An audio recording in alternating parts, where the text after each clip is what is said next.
And welcome to the Cedar Falls Committee of the Whole meeting this February 6, 2017. I'll now call this meeting to order and pass along that Councilman Whelan will be participating by phone this evening. There's 4 items to cover. First is the Blue Zones Award and update. The second is the multi-jurisdictional hazard mitigation plan. Third is the fiscal year 18 budget and bills and payroll. So I believe first up is the Blue Zones Award and update. Hello, Mayor and Council. I'm Sue Beach with the Blue Zones Project, and I'm here today with some very, very exciting news to celebrate our city of Cedar Falls. In November, the City of Cedar Falls representatives from the Blue Zones Project were invited to attend an award ceremony in Des Moines. Governor Branstad was there to present the City of Cedar Falls and Waterloo both the Healthy Hometown Founders Award. It's sponsored by Wellmark and the Iowa Healthy Estate Initiative.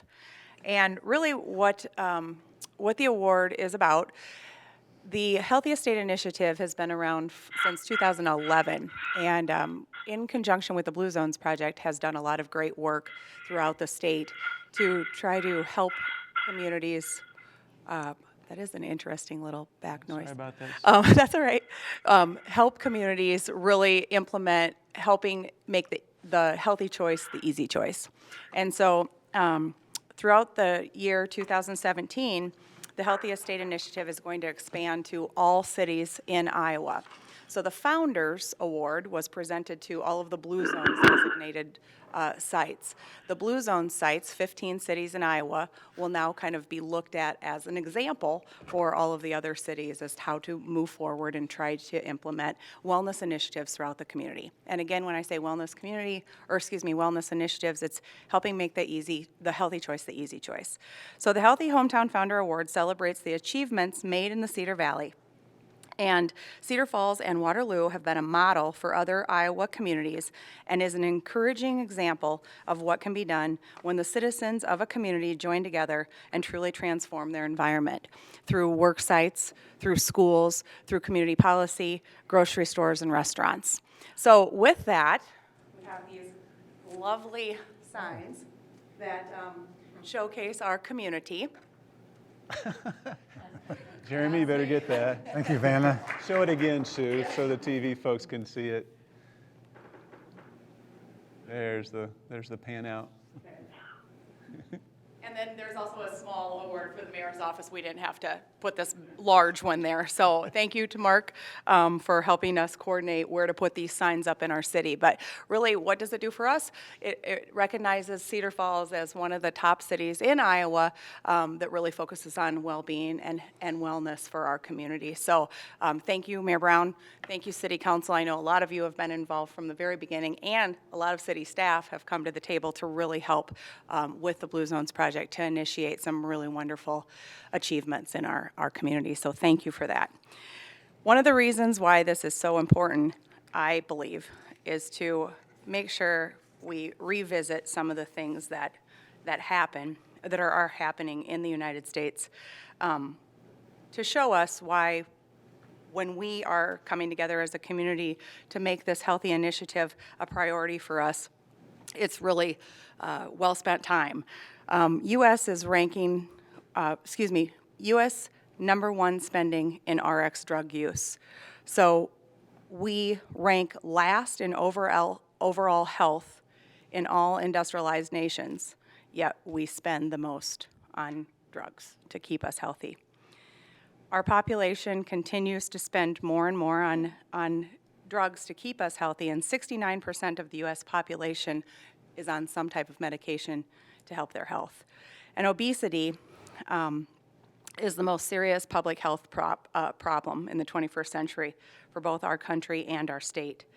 And Iowa, unfortunately, out of 52 states, ranks number 35 in BMI. So we have a high obesity in Iowa. And we are about in the middle of how much physical activity we get. So out of 52 states, we rank number 25. So we also, even though we're in the heart of the Midwest, the amount of servings of fruits and vegetables that we get per day consumed are very low in comparisons to other states. So with that, it's a very good opportunity for us to really continue our focus on trying to help with wellness in our community and make sure that people understand why. So one of the best parts of the Healthy Hometown program is the ability for Iowa communities to make improvements that are important to them. The program offers various levels of support, including assistance from experts and guides to help with resources that you in your own home can use. So there's a website that it's available, and it's Healthy Hometown, and the Healthy Hometown website is being kind of pushed out, marketed to the entire state. And as I had mentioned, I think we'll probably be getting a lot of calls in Cedar Falls to figure out some of the things that we have done, how they can be implemented in other communities. So with that, I also want to introduce tonight, we have Shannon Bass and Luana Almeo, Roger White, and Jackie Preston. They're all part of the Blue Zones Project Advisory Committee for Cedar Falls. And Jackie is just going to share with you some of the successes that the Blue Zones Project has had over the last year. Thanks, Sue. Good evening. Thank you very much for allowing us to be here to share some good news, not only about the award, but the progress that's been made in the Cedar Valley. We really can look to great strides that have been made. We're now 3 years into the sustainability phase with Blue Zones, and a lot has happened since we've started on this road. There have been more than 22,000 Cedar Valley citizens that have pledged to make improvements in their own personal well-being. Many civic and faith-based organizations have also made commitments and have made changes that support Blue Zones. Over the last year, Blue Zone staff, interns, and volunteers have worked together and been invited and participated in 42 different events in the Cedar Valley that promote the Blue Zone initiative. It's included things like company health fairs, community events, walking and running activities and events, school events, and then partnering with Hy-Vee for healthy events that they have, including like the healthy cooking classes. The Cedar Valley has 67 designated work sites, 21 designated restaurants, 13 Blue Zone schools, 8 Blue Zone groceries, and we keep adding to the list. Recently, Hanson Elementary in Cedar Falls was added, and then also all 5 of the Cedar Valley Catholic schools. We continue to have things like quarterly Blue Zone Lunch and Learns that are held for business leaders that are trying to improve well-being for their employees that haven't engaged yet, or re-engaging people. And then the Blue Zone designated work sites get together and share best practices. The next one is going to be held at the YMCA, and that will be Thursday, February 23rd from 11:30 to 1. And any designated Blue Zone worksite, any worksite that's looking towards designation or someone that's interested in that can get together to share their best practices and share their tools for how they can create a healthier workforce also.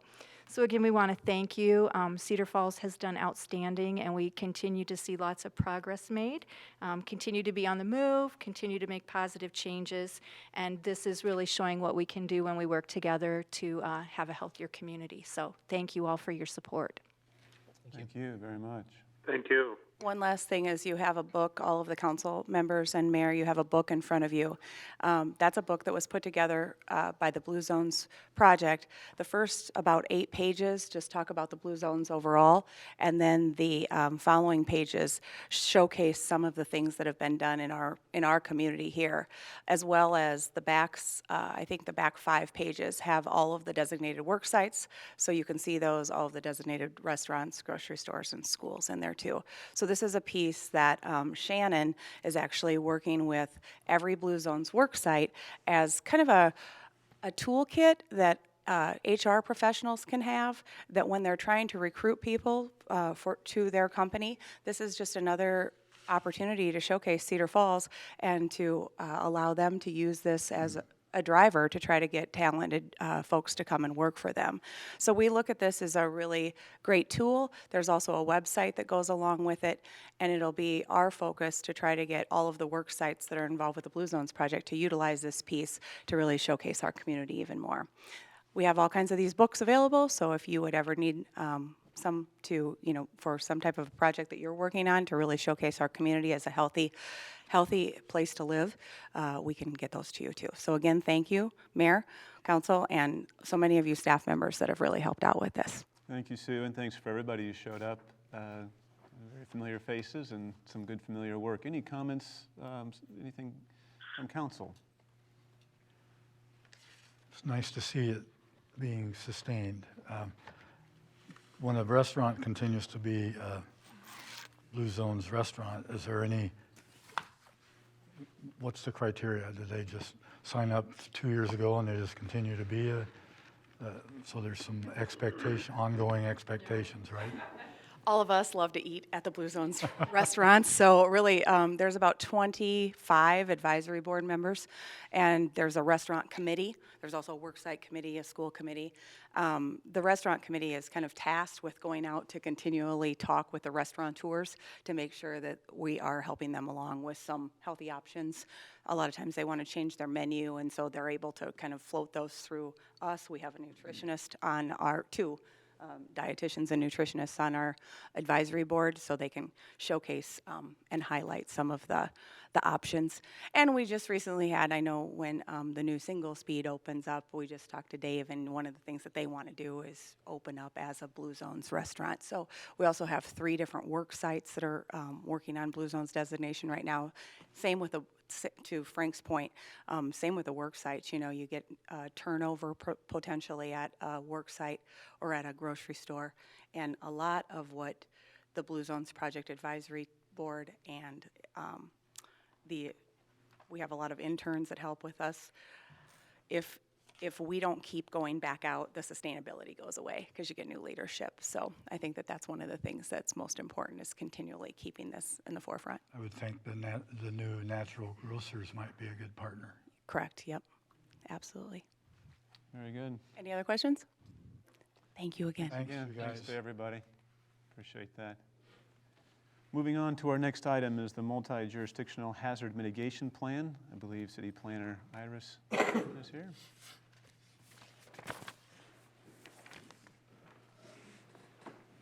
Thank you, Mayor Brown. So the goal of my presentation today is to give Council some background information and an update on the hazard mitigation plan. On the slide, I have images of both unnatural and natural hazards that can cause damage to property, encourage economic hardship, and threaten public health and safety. Hazard mitigation is the act or the measures taken before a hazard occurs, so to lessen the impact of that hazard. So the hazard mitigation plan was originally adopted in 2010. It has different policies, actions, and tools available to the city to prepare them for various hazards. Hazards included in the plan are extreme heat, flooding, severe storms, infrastructure failure, human disease, and terrorist acts. So not only by having a plan is there a benefit to be prepared for these various forms of hazards, it also provides credit under the Community Rating System, CRS, which recognizes and encourages community floodplain management activities that exceed minimum standards. These credits provide different benefits, including lowering flood insurance premiums for different properties within the city of Cedar Falls. Not only does it give us points through the CRS program, it opens doors to various grant opportunities, such as those listed here on the slide. These funds can go towards buyout funds, for instance, and we're actually tapping into those. I'll go into that a little bit later. So, as mentioned before, the City of Cedar Falls originally adopted the Hazard Mitigation Plan in 2010. We recently joined other governing bodies within Black Hawk County to create a multi-jurisdictional hazard mitigation plan, which was adopted in May 2015. There are multiple benefits to having a multi-jurisdictional plan in place. That includes enabling comprehensive approaches to mitigation of hazards that affect multiple jurisdictions, allowing economies of scale by leveraging individual capabilities, sharing costs and resources, and avoiding duplication of various efforts. A copy of the plan can be found on the city's website, the link of which is provided here on this slide. The next update to the plan is scheduled for 2020. It is required that the plan is updated every 5 years so it can remain relevant and up to date. Although the plan next update is 4 years away, the 2015 Hazard Mitigation Plan provides various action items that encourages or requires the city's ongoing attention to make sure that those items are effective. So the plan itself provides lots of background information about Black Hawk County and various risk assessment studies, an example of which is this earthquake probability map here on this slide. This is the basis for the implementation strategy section of the plan. This section suggests various action items that are accompanied by a priority level of high, medium, or low, associated hazards, so whether that action would help address tornadoes or, say, flooding, the agency that would be responsible for that implementation, a timeline, so whether that item is ongoing, short-term, or long-term, an estimated cost, and the goal of the plan that it's associated with. So again, the plan is multi-jurisdictional. So this section covers various action items for various agencies and governmental bodies within Black Hawk County. So over the past few months, staff has reviewed the plan and identified various action items that are specific to the city of Cedar Falls. Once those were identified, we noted which departments were responsible for addressing those items, and then collected updates from those departments to see what has or will be done to finalize those items. So in front of you should be a spreadsheet showing what we've collected so far. It's simplified from what's in the plan, and each action item is put underneath the department that's responsible for it. So, and then of course with an update that we've collected of what has or will be done to address that item. The goal of this spreadsheet is that it is continually updated so that we can monitor the progress for each action item and make sure that nothing is overlooked. So I wanted to give a sense of what type of action items are in the plan and what can be found in there. So I wanted to give 3 different examples. The first of which is to continue with flood buyouts. So to minimize potential damage caused by flooding, one way to approach this issue is to remove populations and buildings from flood-prone areas. The City of Cedar Falls maintains a list of northern Cedar Falls properties that is updated on a regular basis, so to track repetitive losses, and so that when funds do become available, we can contact those owners for potential buyout. This is part of the systematic buyout program that we have in place. The CIP also helps address this item by having an annual limited budget specifically for buyouts every year. Staff is actually currently working with the state to secure flood mitigation assistant grant funds for buyouts in response to the recent flooding that we've had here. It is critical for me to note here, or important, that without the hazard mitigation plan in place, these funds would not be available to us. Second example I'd like to give is construct detention basins in areas deemed beneficial for the community. So detention basins and stormwater easements are critical to help contain and direct rainwater to prevent flash flooding. This is particularly important in developed areas with lots of impervious surfaces, such as parking lots or roofs, which would otherwise not allow water to be absorbed back into the ground. This action item is addressed by staff continually through our reviews of site plans and new developments of subdivisions. We make sure in those reviews that water is maintained and controlled appropriately. Lastly, hazmat preparedness. So when hazardous materials such as explosives, radioactive material, and corrosive material are released into the environment, it's important for the city to be able to respond quickly and effectively. So the city is prepared to do so with their fire personnel being trained to hazmat operational levels. The department also reviews the national consensus standards yearly. For more severe hazmat events, the Waterloo Fire Department of Northern Iowa Response Group is in place, and it is an example of a benefit of having a multi-jurisdictional plan and how it helps avoid duplication of efforts and funds. So these are just 3 of the 80 or so specific action items for the City of Cedar Falls.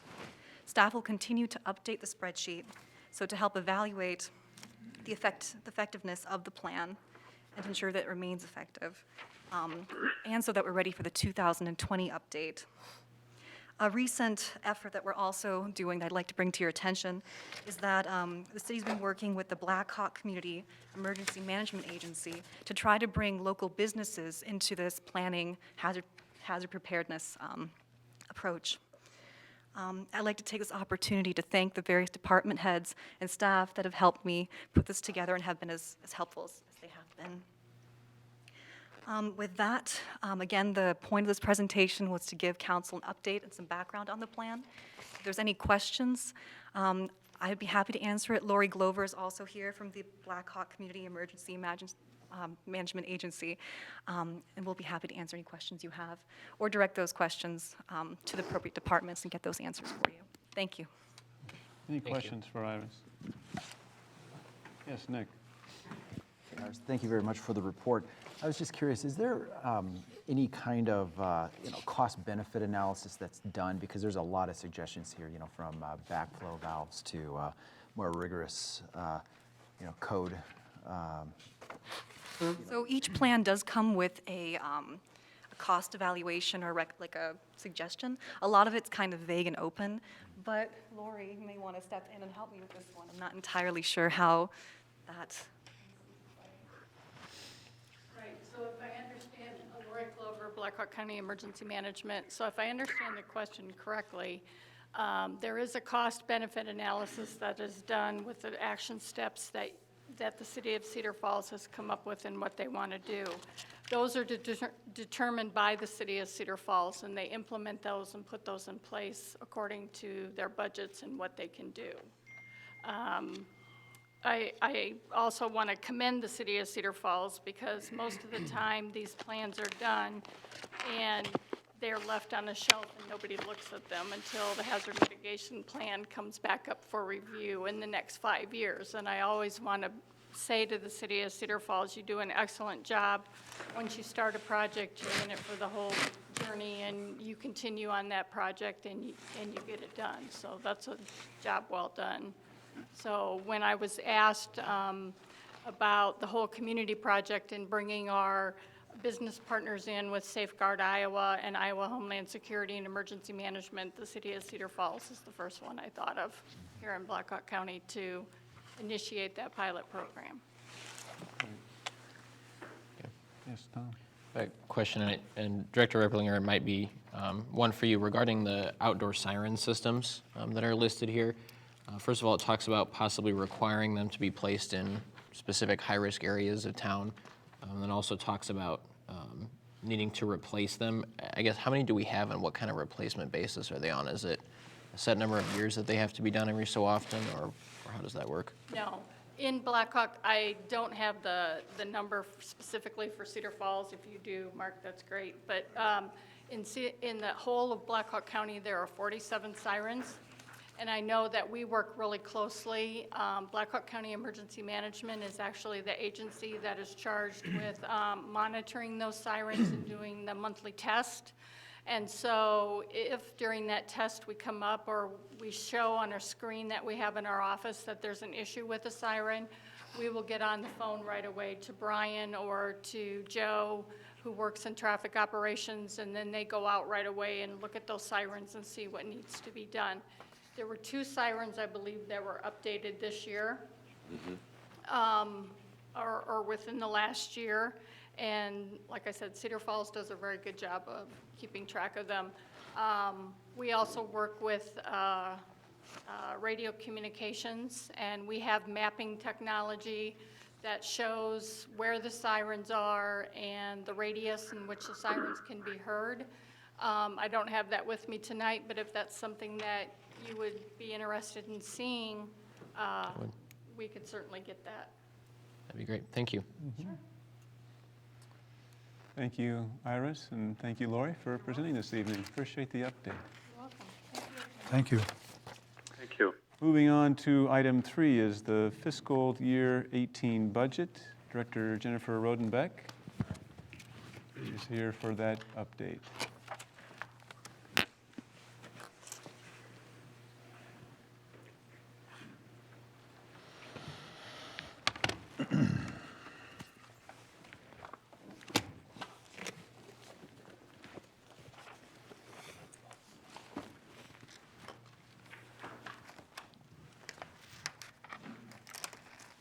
Okay.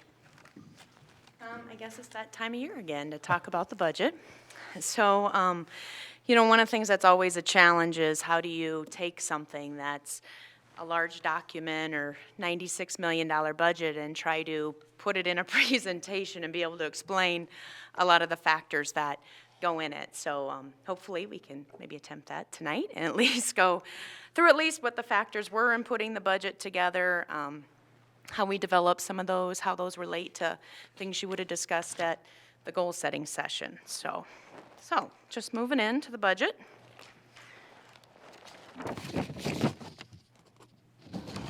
So first, I always think it's good just to go through the process. I know for you sitting here, you kind of know what you do every year and part of the process, but maybe just for the general public, it's just nice to know that this isn't something we just started 2 weeks ago. It takes a little time to put it together. So one of the first steps we do is in the fall, we do start just trying to gather from departments, what do you see requests for this next year? How'd the last year go? What do you feel like you might need, funding for? So we just start that process of just getting departments starting to think about that. December and January, one of the critical pieces to the budget process is the goal-setting session. We're able to, sit down with the council and help set parameters that then the staff can use to build a budget. And so in that goal setting, we talk about things of, the CIP priorities, TIF revenue, cash reserves, what do we want to do for debt or bond sales? So that just kind of guides our parameters and to build a budget. So again, to me, that's always kind of that critical piece, those 2 nights or evenings that we spend going through that. We talk about a lot of items, but a lot of times it starts with, okay, what are our financial goals that we're trying to do for this next year? So that's a big part of the process. In December, we certify our TIF debt and our certifications on that. In January, we approve our CIP. So again, big part of it, we're looking at what are all the capital projects we're going to be doing over the next 5 years and how does that affect the current budget. In January, we always receive too the valuations from the county. So in the fall, as we're trying to collect the request, that's kind of the expenditure side. Then come January 1st, we get the revenues and we kind of know, okay, now where are we at? Do we have enough revenues for all that and the CIP and the department requests? So that's kind of, I don't want to say final piece, but that's the piece that really then gets us to where we are today. Here in February, we'll have this presentation, the public hearing, and more than the public piece of it. And then the budget will be filed with the county and the state of Iowa, and we do have to do all that by March 15th. So that's the process. One of the things that's always, I think, kind of helpful just to talk about too, are what are those, again, the pieces that go into the budget. So there are really kind of 3 parts to, if I get my property tax bill or I get how much taxes I paid, what are the 3 pieces that determine how much taxes I pay? So you can see by this chart, it's 3 things. It's the valuation of your home or property. It's what was the rollback that the state set, and then what's the tax rate that the city set for that. So those are the 3 pieces that go into determining how we get to the effect on a property. Just pointing at the wrong place. So the first part, the valuation. These are what's set by the county. So it's not that the city has any control over that. That's the county has control over that. So what happened this last year for 18?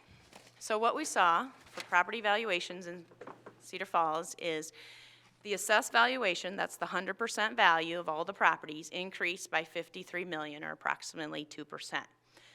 So on the good news, it's an increase. That's always good. 2%, maybe that's not quite as high as we thought it was going to be. But when you break that down about what the $53 million and where it all came from, what's interesting is you can see that we had a huge growth in residential, but commercial, industrial, multi-residential, we actually saw a decrease in valuations.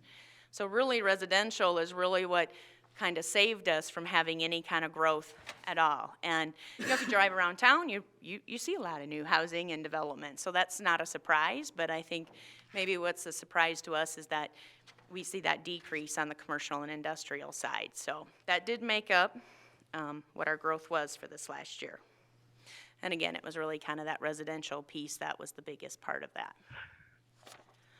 So, the other thing too with valuations is for fiscal year 18, there was no revaluation by the county or equalization order. People kind of interchange those differently. We have those every other year. Those happen in the odd years. So we had one last year. We'll have, county would look at that for next year. And so what that means for people is, I say that, but what does that even mean to anybody? And what that means is if I have a $100,000 house today and it's my same house and I didn't do anything, it's still valued at $100,000.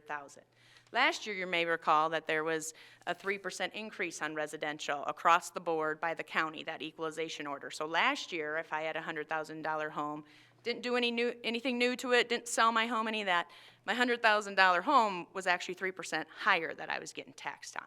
This year, there was no equalization order, so the value of your property stayed the same. So that's the valuation piece in the budget. So the next piece that we talk about is the rollback. Again, I always think it's nice to know, okay, where does that piece come from? Who sets that? And this is the piece that's set by the state. So again, nothing the city does for that. We get those figures from the state, and they're the same all across the state. So for the current year, residential rollback, and just to make sure, again, sometimes I throw out terms and maybe not everybody knows what rollback means, but what rollback means is, again, if I have that $100,000 home, I'm not taxed at $100,000, I'm taxed at a certain percentage, a rollback factor. And what that rollback factor was for, maybe a little history lesson, I think it was in 1978 or something that rollback started, and it was to try to, if homes and their values were growing rapidly, it was a way to control that people's property taxes didn't skyrocket as well. So they implemented the rollback factor. So for 18, that percentage, again, that percentage of what you'll be taxed on your home is 56.94%, so just about 57%. You can see for last year it was 55.6. So the rollback factor actually increased 2% for this last year for residential properties. And again, that's just residential. So you can see kind of what the pattern's been for the last 10 years is that rollback factor's been going up. 9 years ago it was about at 44%, it's up to the 57%. And again, what's unusual about the rollback factor with residential is they coupled it with ag properties. So what happens is, what our concern sometimes is as farmland values stabilize, do we think that rollback's gonna start going in the downward trend? We're in the up cycle right now, but will we go to that down year trend? And you can see, this kind of tells the story over 20 years that, this is what we always look at is, okay, there was a trend where it went down, and now we're in the up side, and is there gonna be at some point when it's gonna turn the corner and do the downward trend? So that's something that, again, for us at Cedar Falls, we're always going to be watching and making sure that what we kind of see or project that's going to be. So why is that important for Cedar Falls? I mean, we've talked about this, people have heard this for years, is that why that's always important to Cedar Falls is that orange piece up there on the pie chart, that's the percentage of our values that are residential. So it's 76%. So when things change with the rollback residential, that has a high impact on Cedar Falls. That's nothing new. If you've been on council for a while, you've heard that for a long time, so that's not new. But it also shows why we're always so interested in what that residential rollback factor is.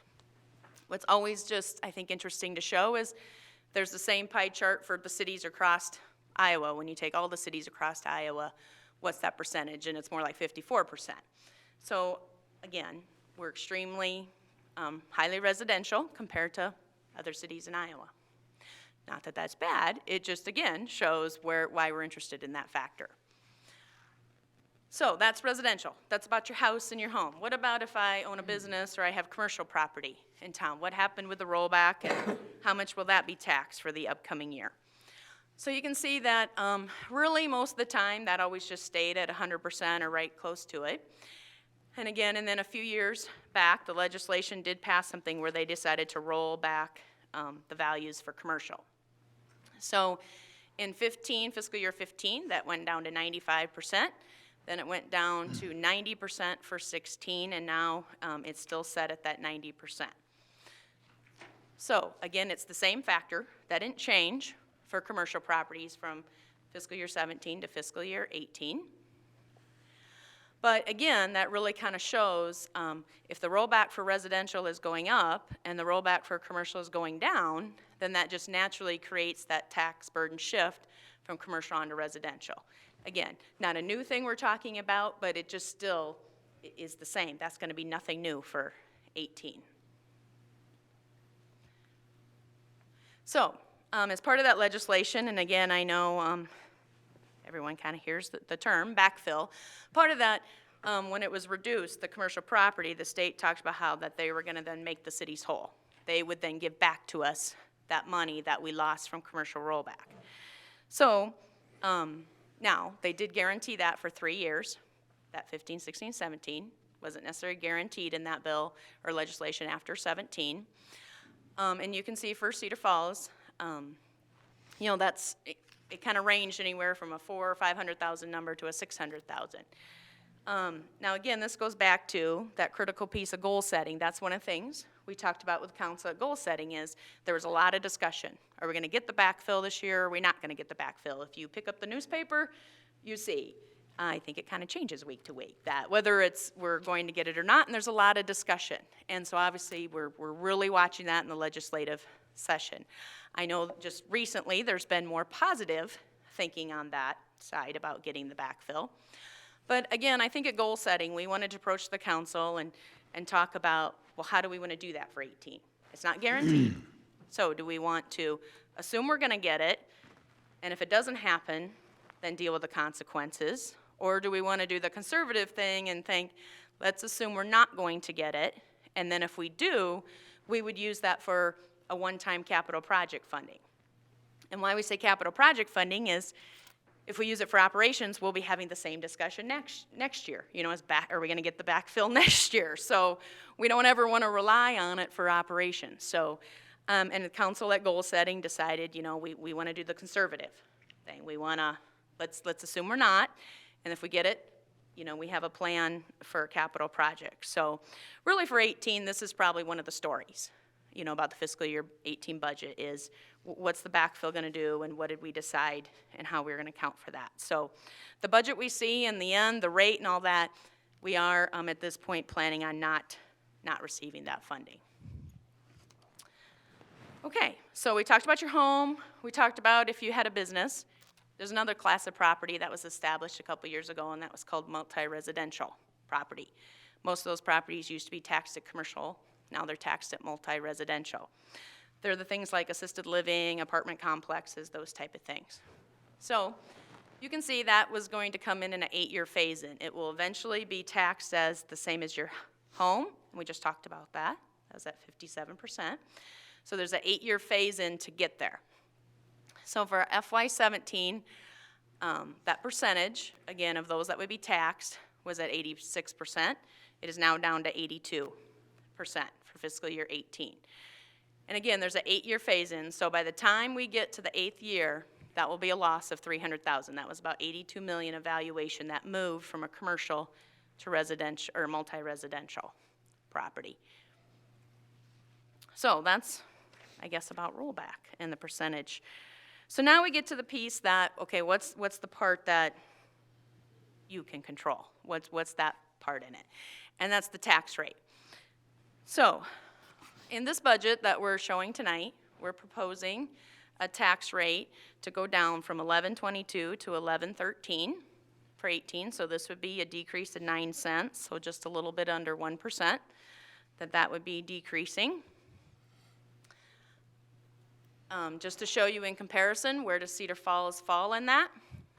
If you take the top 20 cities in Iowa, and this year's last year's rate, because of course I don't know what anybody's doing for this year yet, you can see we're the 4th lowest in the property tax rate. So again, I think that's something we've prided ourselves over the years, that we don't feel like we have a really high inflated rate, that we're obviously very comparable to other cities our size and actually on the low end of that scale. So when you take all those pieces, what's my valuation? What's the rollback? What's the tax rate proposed? What does that mean for me? I mean, what does that mean for a citizen and what I'm going to pay? And we always like to tell kind of that whole story. We could stand here tonight and say, we're just going to lower the rate. See, we're lowering the rate. It's all good. And then someone's going to get their property tax bill and say, wait, my property taxes didn't go down, though. And so when you take all those combinations together, you will see that in this budget, we're proposing, with that tax rate, that would be an increase to a residential home of about 1.5%. Because commercial industrial rollback went down, or I mean stayed the same, but the property tax rate went down, then they'll see a decrease of 0.8%. And for multi-residential, they had the rollback decrease plus the tax rate going down. They'll see a 5% decrease in their property tax bill.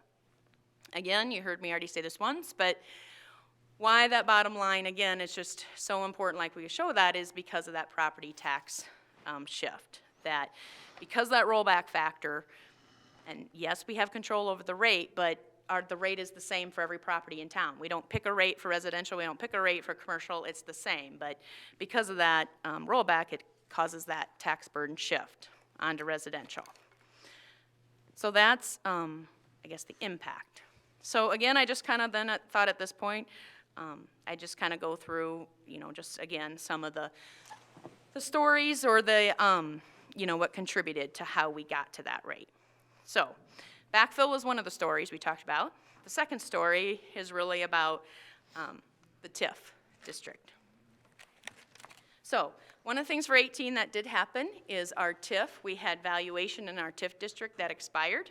It met its sunset date, and so $132 million in TIF valuation out of our unified TIF district expired in FY18.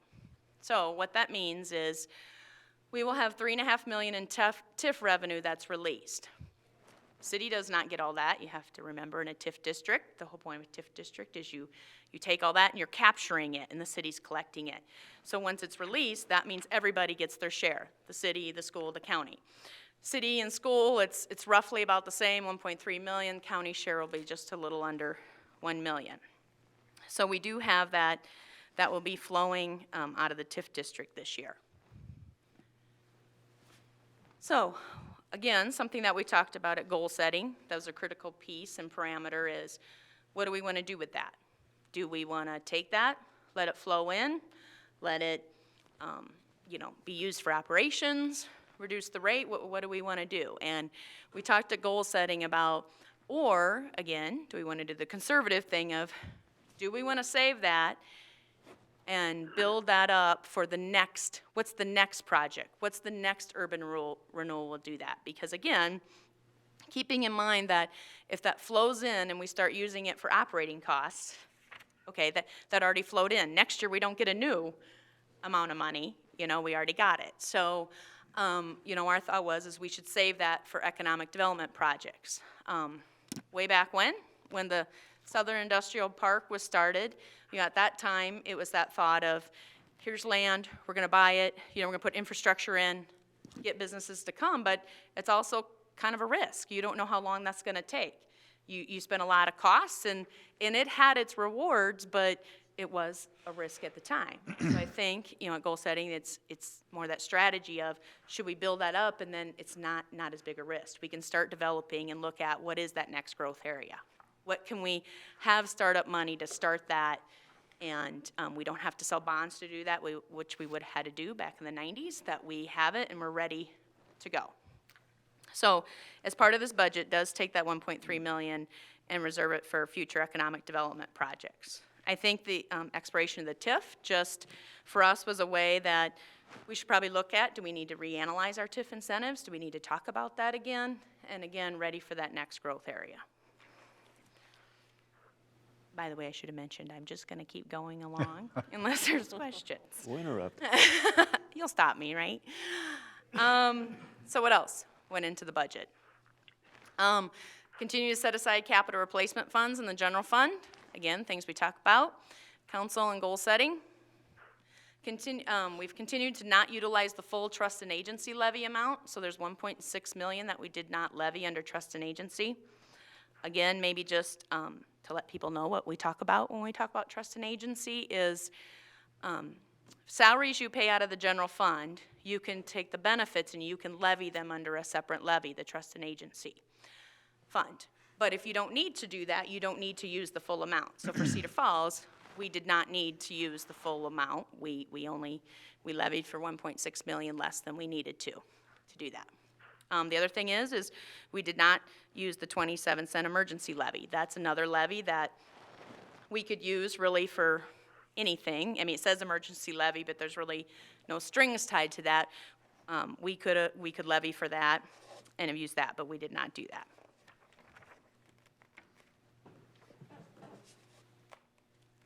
All projects in the FY18 column of the CIP were incorporated into the FY18 budget. One of those projects on the CIP that is of interest to everybody is University Avenue. So just letting people know that, again, our plan and what we're still looking at right now is that we're not using general obligation or bond funding to do that for University Avenue. So that doesn't show up in any kind of part of this property tax increase, that I just want to make sure people know that. And I know later on the agenda tonight is going to be an item about some bids on University Avenue. We do continue to pay for a portion of our debt service out of the 810 levy. What the 810 levy is that's our general fund levy, and it is capped at 810, so we're able to pay for some of our debt service out of that. We did use the EMA levy for emergency management cost and consolidated dispatch. Salaries and benefits. So again, while we're putting that budget together and we're looking at things, obviously salary and benefits is a big piece of our budget. For years, we've always talked about the budget's really made up of 1/3 salaries and benefits, 1/3 capital projects, 1/3, all the other stuff. And so obviously salaries and benefits have a major impact on it. So we did not budget for any overall health insurance increase. IPERS stayed the same. So what the employer contributes to every employee for the state pension plan stayed at 8.93%. And just a reminder for IPERS, when those increases, if they would occur, they are always shared then between the employer and employee. The 411 pension, that's the pension for the police and fire. For FY17, it was 25.92%, and it actually decreased just slightly to 25.68% for 18. There's been years that's had a real big impact on our budget.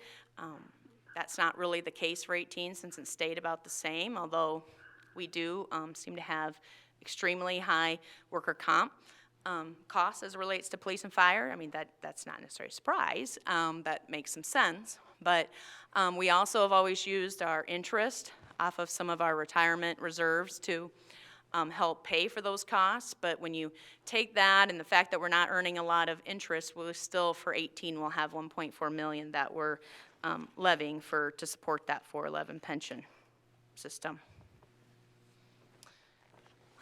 Salary increases in accordance with union agreement. So we've signed tentative agreements with the unions, and probably next council meeting you'll see those go through. So what we budgeted in was those salary increases. At the goal setting, we also talked about council has the priority initiative to continue the PSO program. So in this budget, we're using that goal and still, budgeting funds to expand that program. One of the other things that came out of goal setting was a comprehensive pay plan study. So we do have funds in the FY18 budget to do that in FY18. You may recall in goal setting we talked about it's been over 20 years since we've done that. It's probably time to do that again. But in saying that, we know it is expensive. It's a time-consuming project, but we do feel like it's probably time. We need to do that, and our concern is always we want to make sure we're competitive, comparable to other places, and so that's one of the things that is in the budget, and we'll plan on doing for this next year. Just real quickly, we do fund some outside agencies with the budget. It's not out of the general fund, but block grant, there were 6 agencies for a total of $35,000. Visitors and tourism, which is funded by hotel motel tax money, so there were community betterment grants to 5 agencies of just a little under $24,000. Economic development grants, again, funded through our hotel motel tax There was 4 agencies in this budget funded for just under $48,000. Our Health Trust Fund, there was a recommendation by the board to fund 1 agency, Sartori, for $100,000. The band is $30,000. They had requested that. One of the unusual things in Cedar Falls is we do have a band levy. That's very unusual, actually. And so we've had that for several years. But so the municipal band is supported through that levy. So everybody, and when they pay their property taxes, a piece does go for that. So $30,000 goes to support the band. We also have our Met Transit that we support through a transit levy in our budget. And they actually requested no increase in their budget. So in FY18, we have $367,000 budgeted for Met.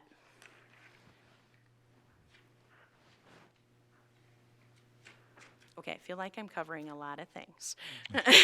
But, so maybe just wanting to talk just, again, maybe just a summary of, again, what this budget is, what we're presenting tonight is a balanced budget with a 1.5% increase for residential, which actually then gets to a property tax decrease for commercial, industrial, and multi-residential properties.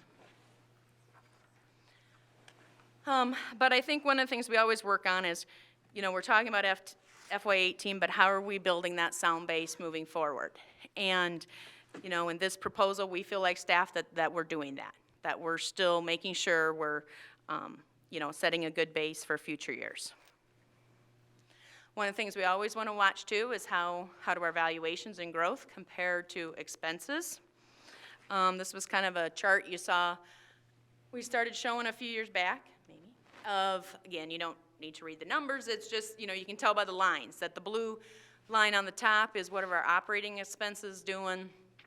Green and pink show us what's our growth and valuations. And so what we're always concerned about is we don't want that blue line on top skyrocketing higher than what our valuations are doing. And, you know, in 14, when we made a lot of changes, reorganization, that reduced some operating costs. Obviously, as you keep going forward, you have salary increases, benefits on that. So I think for us, we always have to be diligent in, okay, do we need to step back and take a look? Is that really outpacing that again? And we have to think about that again.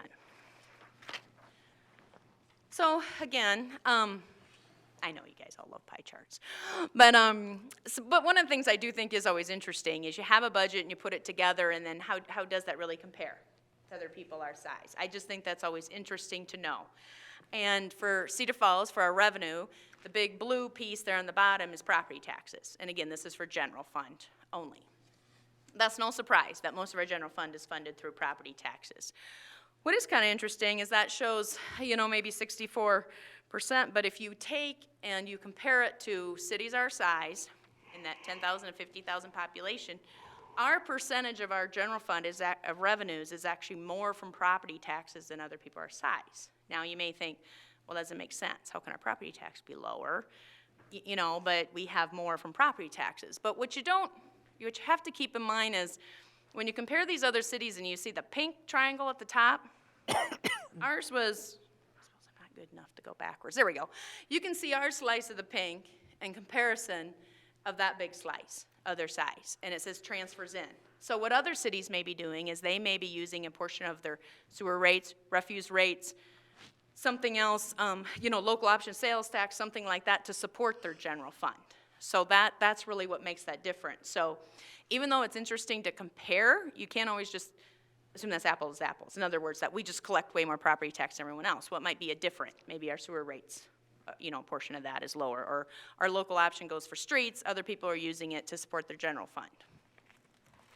So on the expense side, the kind of the darkest blue off to the right is public safety, the two big chunks, and then the other one left, purple, would be culture and rec. That'd be our recreation, the golf, the cemetery, all those things. So that's kind of where Cedar Falls, what our chart looks like. What does it look for other cities? You can see the public safety piece is a lot bigger for other cities. Culture and rec is a little smaller. Now, some of that might be just from, you know, we may have municipal cemeteries and other people might not. So that, you know, may be why our chunk is a little bigger for culture and rec. So again, I don't think that changes anything we do, but I think it's always interesting at least to see how do we compare. So looking forward, again, when we talk about 18, we don't want to just talk about 18. We're always looking ahead to what do we got coming up for the next year. So again, we'll be paying attention to multi-residential rollback. We know that's going to continue to go down over the next 6 years, so that will be a loss of revenue for us, and it'll eventually get to that same, for the same percentage as residential, 57%. So there's a loss of revenue to the general fund. I think whether the backfill is guaranteed this year or not, we know it'll probably be a discussion the next year if it is funded. So I think we're always going to be looking at the backfill and what we're doing with that. Continue to look at residential rollback factor. I talked about that at the beginning since it does have a high impact on Cedar Falls. Need to continue to monitor our sewer and refuse rates. We did recently do sewer rates, but we're going to have to continue to monitor those to make sure they are keeping up with operations and capital costs. 2017 here at the end of this calendar year, which will be part of fiscal year 18, it's probably time we do a stormwater rate study. We implemented fees in '07. So again, they've been the same for 10 years. We probably need to look at where are we at with those fees. What projects do we have on the CIP? Do those fees need to be adjusted to cover all that? So that's a rate study we'll be doing in this next calendar year.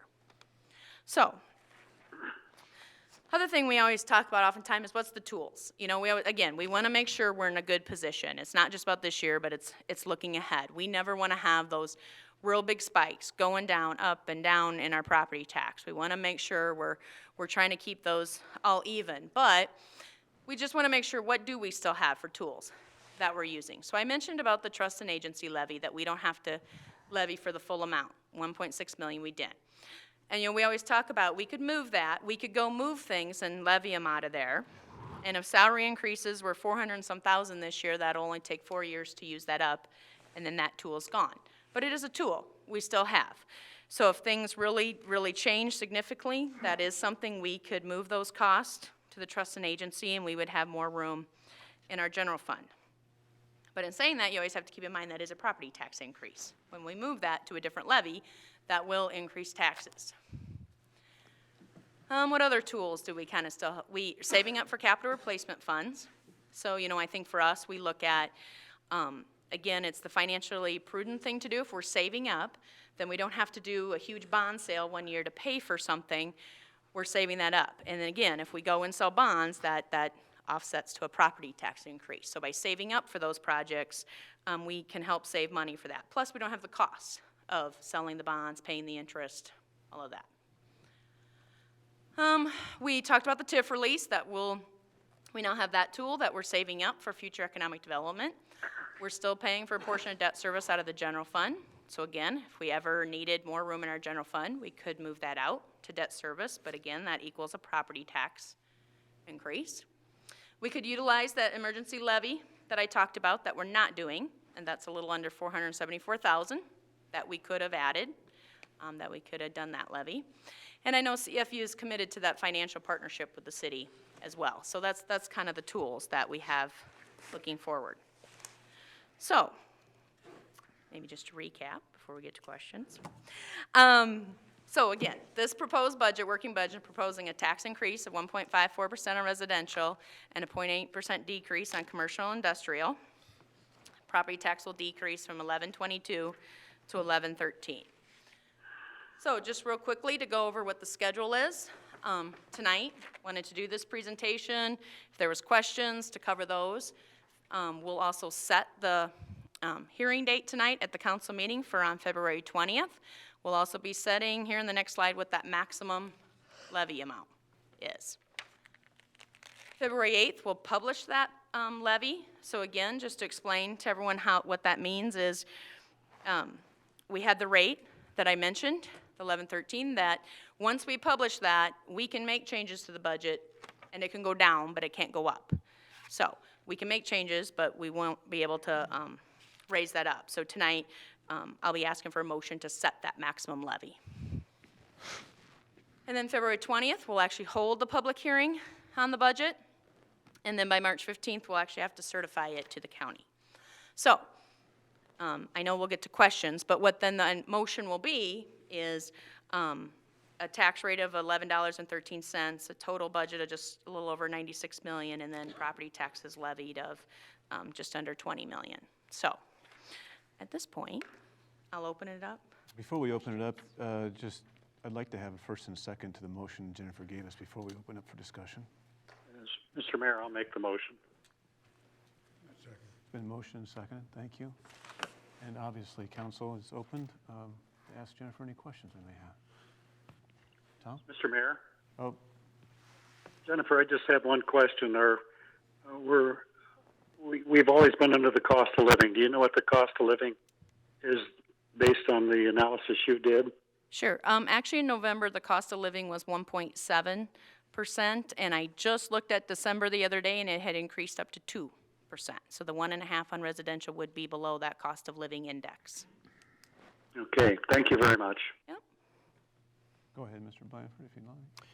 Director Rodenbeck, I was just wondering if you could just do a quick summary on the discussion we had about establishing an emergency fund and our plans for funding that and its uses. Oh, as it relates to the flood and that. Yeah, at council, or at goal setting, we did have that discussion about, again, having a flood this year kind of gets you to think about, okay, do we need to step back and rethink that? Because a year or two ago, we had funds left over from previous things that we had been holding, and we had talked about, should we redirect that to projects? And we had done that through the CIP, but again, then we had a flood, and so we thought, well, do we need to rethink that? And I know at goal setting, we talked about, at this point, we'd still be setting aside those funds we talked about, flood reserve funds, still going toward Center Street, Whitewater project, but that we would still hold back, you know, to have a reserve, to start a reserve fund. There was discussion about, should we start as part of our budget, just come up with a percentage or a dollar amount that we should continue to add to that, again, moving forward.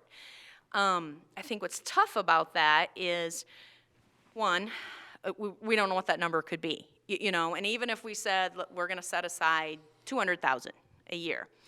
Well, you know, this year we had almost $1 million in infrastructure damage. I mean, between streets and, not just infrastructure, but the sand and the sandbags and all that. So even if you're saving up some of that, you know, it's still gonna take a while to get there. So I think one of the things that we know, we have reserves in other funds. So if we really got to that point, we had to use reserves. We probably could do that from something else. Now, in saying that, do I still think we should probably still continue to look at that? That's not in this budget, but I think moving forward and maybe a discussion next year, and some reason why I say it's also not in this budget is we don't know about those other projects. Whitewater's a big question mark right now. You know, we're not even sure exactly what we're gonna do, how much it's gonna cost. So to say, we're gonna use this amount of funding and now we can't use that to reserve, well, we don't even know if we're gonna use that amount. So I think for us, we thought from staff perspective is, should we wait another year? And I'm not trying to push something down the road, but I think knowing more about that Whitewater project and knowing how much we'll need to go towards that, we'd have a better idea of what we would have in our flood reserve funds. So does that make sense? That kind of recap what we talked about, I hope? Thank you. Yep. Anybody else? Susan? Jennifer, since we don't budget in that backfill amount, if we should happen to get that, what is the plan to do with it? Like I had in there, a capital project, so that could be anything on the CIP. Could be the public safety building. As you know, we're continuing to save for that, so it could be directed towards that. It could be directed on another project of the CIP. I think for us, it's, I didn't want to get too much into what the specific is. I think if we know we get it, then I think we should have that discussion about that. So nothing definite in the, you know, in the budget that is going for this project. We can have that, you know, discussion once we know the answer to that. Anybody else? Jennifer, I first of all just want to say thank you so much. Sure. This is a truly dizzying time for all of us involved with all the enterprise funds, the expenses, and all the different segments that you look at. But first of all, I just want to point out a few things. If we look at last year and compare it to this year, Sure. we're down $800,000 in terms of general fund expenditures. That's bottom line kind of stuff, and I think it's something that we ought to be really proud of. Sure. Furthermore, I think our non-enterprise fund supported general obligation bonds at an all-time low, 3.66%, if I recall, of our legal debt limit. That's probably one of the lowest in the state. I think it jumps up to 4.77 after we have this next issuance Sure. of bonds, but that's still pretty remarkable. So I think council doesn't do this without the finance and administration and everyone else involved, so well done. My question, okay, the pay study. Sure. I think that could only cause harm. Really, I mean, the ultimate measure of whether or not you're adequately compensating people is whether or not people are leaving to go pursue other opportunities. I guess I'm a little bit confused why we would do that. And furthermore, I guess when you look at our unionized workforce, that's always going to increase with the mean of the comparables. That's just Sure. how it works, you know, through arbitration. So how does this benefit us? Sure.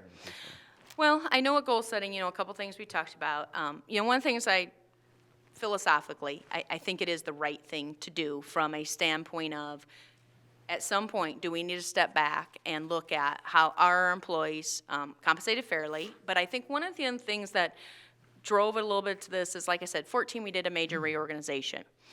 I think at some point, we have to step back and make sure our job classifications are truly reflective to what an employee's doing. And I think when you go through a major reorganization, you probably need to kind of let that happen for a year or two and then take a look. There's no sense to do it right away, because we're still kind of figuring everything out and where it goes. So I do think there's, philosophically, from a human resource standpoint, I think it's good to look at those and do that. I understand your point about, but if nobody's leaving, it must be fine. But I don't know that's really the case, where we do see people go. So I think we need to step back and look at that. Now, in saying that, I know at goal setting, do I think there's some downsides? There is one. It is a cost to do it. Two, maybe not everybody's going to like how the results are. Some may, some might not. So, but I do think when it's been 20 years and you have an organization this size, I do think at some point it is appropriate that you're doing a pay plan study. And I think one of the things that we may want to do at some point, depending how this all goes, is I don't know that we want to wait another 20 years. Do we want to do a better job of keeping that benchmarked and up every few years of doing that? So I don't know if I answered your question. We might disagree philosophical about some things, but I understand your point. And I think that's why at goal setting it was, is it a good thing to do? Is it not a good thing to do? But I do think when it's been 20 years, it's probably time to look at it. What is the estimated cost of this study? We put $125,000 in. What I did is I actually emailed and contacted other cities our size. Just said, hey, have you done a pay plan study recently? Can you tell me, like how many positions do you have? I just wanted something to put in there because I honestly didn't know if it was a $50,000 cost or a $500,000 cost. So that $125,000 was just based on what I saw from other cities, and they provided that information.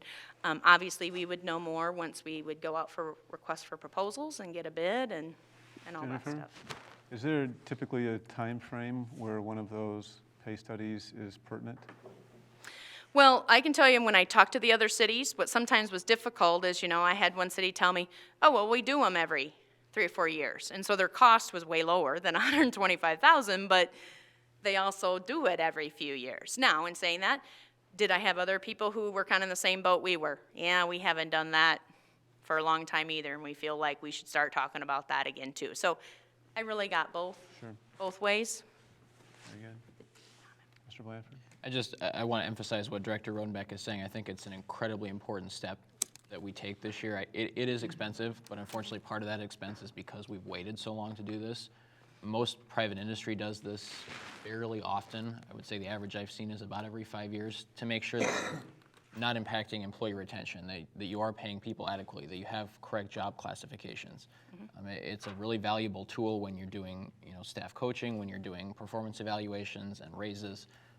I just can't emphasize enough that we should have done this before, and I really encourage us to approve it for this year.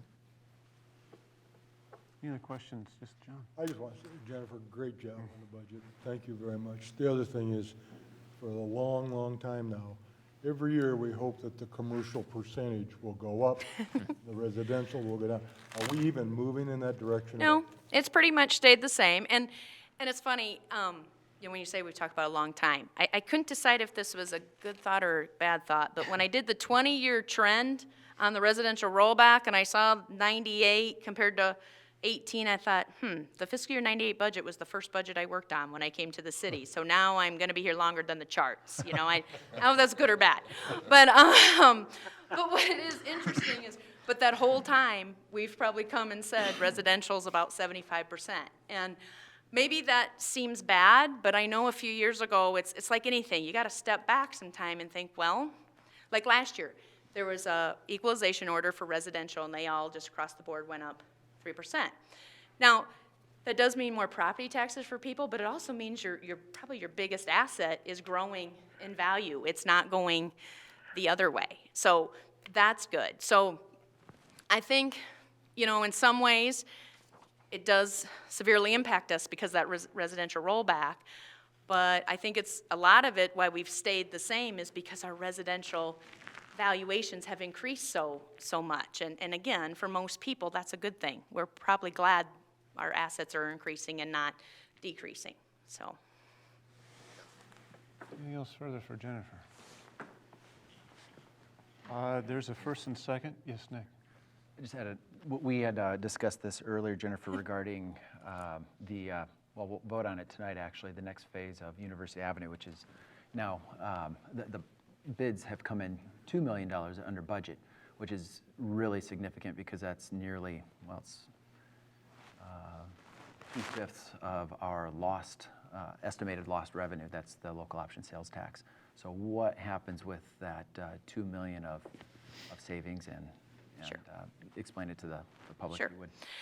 Well, just like Nick said, when we went through the University Avenue project and kept going along, originally, there was some discussion about using local option sales tax, then we didn't, and then when we saw there was some costs that increased, we went back to having to use local option sales tax funding for that.